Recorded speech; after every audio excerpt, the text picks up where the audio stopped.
Isabel. The Straits of Florida, somewhere north of Cuba, 1994. One day from home. Isabel hit the water and sank into the warm Gulf Stream. It was pitch black all around her, and the ocean was alive. Not alive with fish, alive like the ocean was a living creature itself. It churned and roiled and roared with bubbles and foam. It beat at her, pushing her and pulling her like a cat playing with the mouse it was about to eat. Isabel fought her way back to the surface and gasped for air. "Isabel!" her mother shrieked, her arms stretching out for her. But there was no way her mother could reach her. The boat was already so far away. Isabel panicked. How was it so far away already? "We have to get the boat turned," Isabel heard Luis cry. "If we don't meet the waves head on, they'll roll us over." "Dad!" Ivan yelled. Isabel spun in the water, and a wave slammed into her, filling her mouth and nose with salty water and sweeping her under again. The wave passed, and she broke the surface, gagging and choking, but she was already moving toward the place where she had seen Senor Castillo's head before it went under. Her hand struck something in the dark water, and Isabel recoiled until she realized it was Senor Castillo. The sea was tossing him around, but he wasn't moving on his own, wasn't fighting to get back out of the water. Isabel took in as much air as she could and dove down beneath an oncoming wave. She found Senor Castillo's body in the dark, wrapped her arms around him, and kicked as hard as she could for the surface. The ocean fought her, sweeping her legs out from under her and spinning her all around. But Isabel kicked until her lungs were about to burst, and at last she exploded up into the cold air, gasping. "There! There they are!" Ivan cried. Isabel couldn't even try to look for the boat. It was all she could do to keep Senor Castillo's lolling head above water and catch quick breaths before the waves rolled over them both. But the waves seemed to be smaller now. Still deadly, but not as high and fast.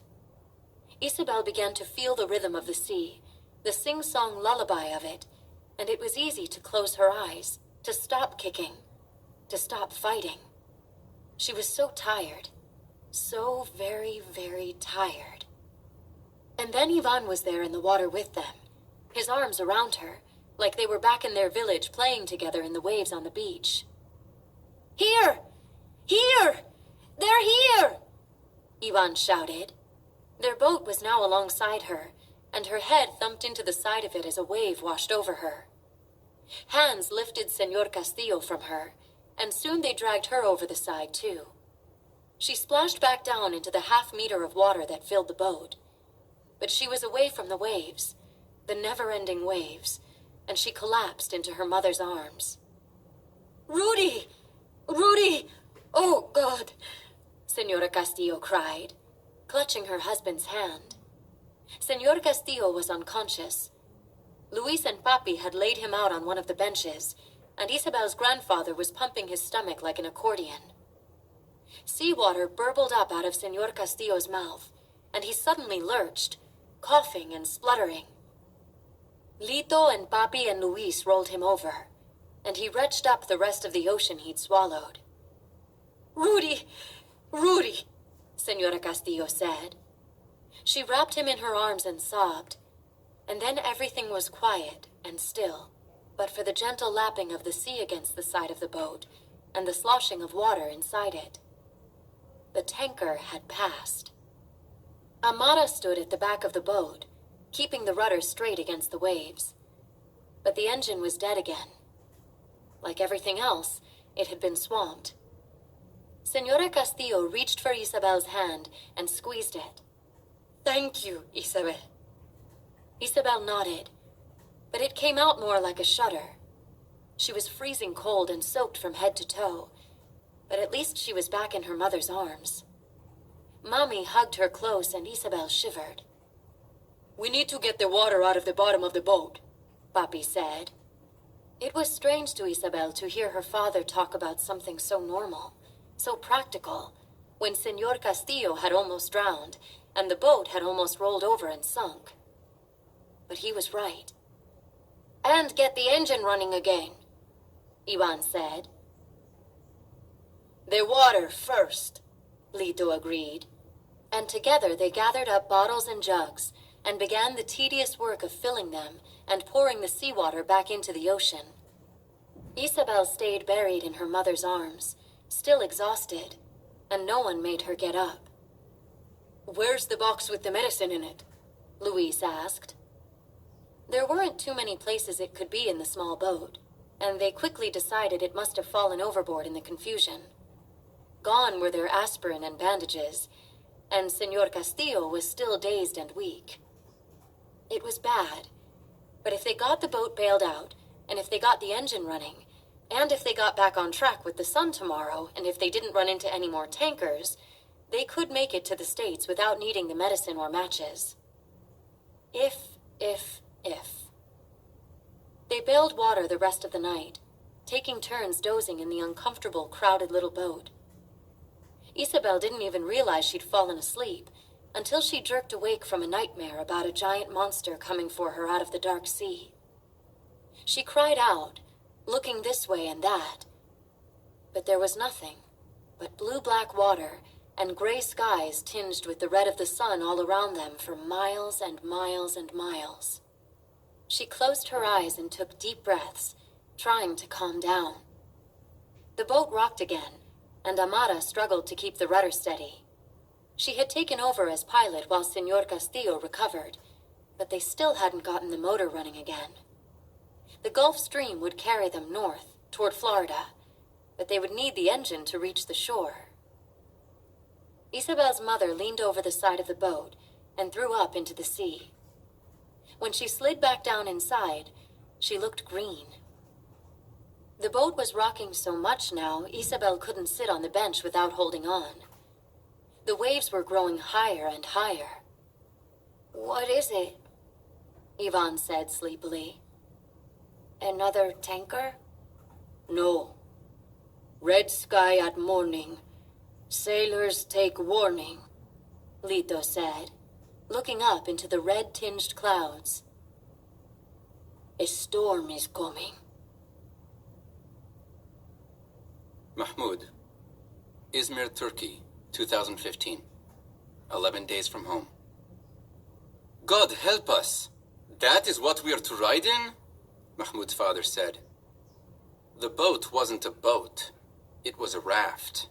A black inflatable rubber dinghy with an outboard motor on the back. It looked like there was room for a dozen people in it. 30 refugees waited to get on board. They all looked as tired as Mahmoud felt and wore different colored life jackets. They were mostly young men, but there were families too. Women with and without hijabs. Other children, some who looked to be about Mahmoud's age. One boy in a Barcelona soccer jersey didn't have a life jacket, but clung instead to a blown-up rubber inner tube. A few of the other refugees had backpacks and plastic bags full of clothes. But most of them, like Mahmoud's family, carried whatever they owned in their pockets. Let's go, one of the smugglers said. 250,000 Syrian pounds or 1,000 euros per person. Children pay full price, including babies, he told Mahmoud's father. There were 2 more Turks in tracksuits, like the ones who had turned them away from the mall, and they stood apart, staring at the refugees like they were something disgusting that had just washed up on the beach. Their scowls made Mahmoud want to disappear again. Dad handed out their life jackets, and they put them on. Mom stared out at the black dinghy, bobbing in the gray-black Mediterranean seawater. She grabbed her husband's arm. "What are we doing, Yusuf? Is this the right decision?" "We have to get to Europe," he said. "What choice do we have? God will guide us." Mahmoud watched as his father pushed the cash they'd saved into the hands of one of the smugglers. Then, Mahmoud and his family followed his dad to the dinghy, and they climbed on board. Walid and his mother sat down at the bottom of the dinghy, his mother holding Hana tight in her arms. Mahmoud and his father sat on one of the inflated rubber edges, their backs to the sea. Mahmoud was already cold, and the wind off the waves made him shiver. A big bearded man wearing a plaid shirt and a bulky blue life jacket sat down right next to Mahmoud, almost squeezing Mahmoud right off the edge. Mahmoud slid a little closer to his father, but the big man next to him just settled into the extra space. "How long will we be on the boat?" Mahmoud asked his dad. "Just a few hours, I think. It was hard to tell on the phone." Mahmoud nodded. The phones and chargers were safely sealed away in plastic bags in his parents' pockets, just in case they got wet. Mahmoud knew because he'd been the one who had dug through the trash for the resealable zipper bags. "We don't have to get all the way to the Greek mainland," Dad said. "Just the Greek island of Lesbos, about 100 kilometers away. Then we're officially in Europe, and we can take a ferry from there to Athens." When the smugglers had packed the dinghy full of refugees, they pushed it out to sea. None of the smugglers came with them. If the refugees were going to get to Lesbos, they were going to have to do it themselves. "Does anyone know if dinner is served on this cruise?" Mahmoud's father asked, and there were a few nervous laughs. The outboard motor roared to life, and the refugees cheered and cried. Dad hugged Mahmoud, then reached down to hug Mom, Walid, and Hana. They were finally doing it. They were finally leaving Turkey for Europe. Mahmoud looked around in wonder. None of this seemed real. He had begun to feel like they were never going to leave. Mahmoud had been so tired he could barely keep his eyes open before, but now the thrum of the motor and the chop of the boat as it hit wave after wave flooded him with adrenaline, and he couldn't have slept if he'd wanted to. The lights of Izmir dwindled to glittering dots behind them, and soon they were out in the dark, rough waters of the Mediterranean. Phone screens glowed in the darkness, passengers checking to see if they could tell where they were. The roar of the engine and the whip-blinding sea spray made it impossible to have any kind of conversation, so Mahmoud looked around at the other passengers instead. Most of them kept their heads down and eyes closed, either muttering prayers or trying not to get sick, or both. The dinghy began to toss, not just front to back, but side to side, in a sort of rolling motion, and Mahmoud felt the bile rise in the back of his throat. On the other side of the dinghy, a man shifted quickly to vomit over the side.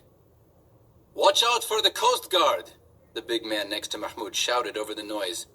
"Turks will take us back to Turkey, but Greeks will take us to Lesbos!" Mahmoud didn't know how anybody could see anything in the dark, cloud-covered night, but it helped his seasickness to look outside instead of inside the boat. It didn't help his growing sense of panic, though. He couldn't see land anymore, just stormy gray waves that were getting taller and narrower, like they were driving a boat through the spiky tent tops at the Kilis refugee camp. More people leaned over the side to throw up, and Mahmoud felt his stomach churn. And then the rain began. It was a hard, cold rain that plastered Mahmoud's hair to his head and soaked him down to his socks. The rain began to collect in the bottom of the dinghy, and soon Mahmoud's mother and the others were sitting in centimeters of shifting water. Mahmoud's muscles began to ache from shivering and holding the same tight position for so long, and he wanted nothing more than to get off this boat. "We should turn back!" someone yelled. "No, we can't go back. We can't afford to try again," Mahmoud's father yelled, and the chorus of voices agreed with him. They pushed on through driving rain and roiling seas for what felt like an eternity. It might have been 10 hours or 10 minutes. Mahmoud didn't know. All he knew was that he wanted it to end, and end now. This was worse than Aleppo. Worse than bombs falling and soldiers shooting and drones buzzing overhead. In Aleppo, at least, he could run, hide. Here, he was at the mercy of nature, an invisible brown speck in an invisible black rubber dinghy in the middle of a great black sea.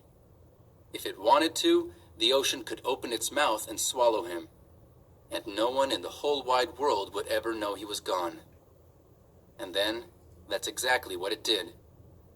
"I see rocks!" someone at the front of the dinghy yelled, and there was a loud boom, like a bomb exploding, and Mahmoud went tumbling into the sea.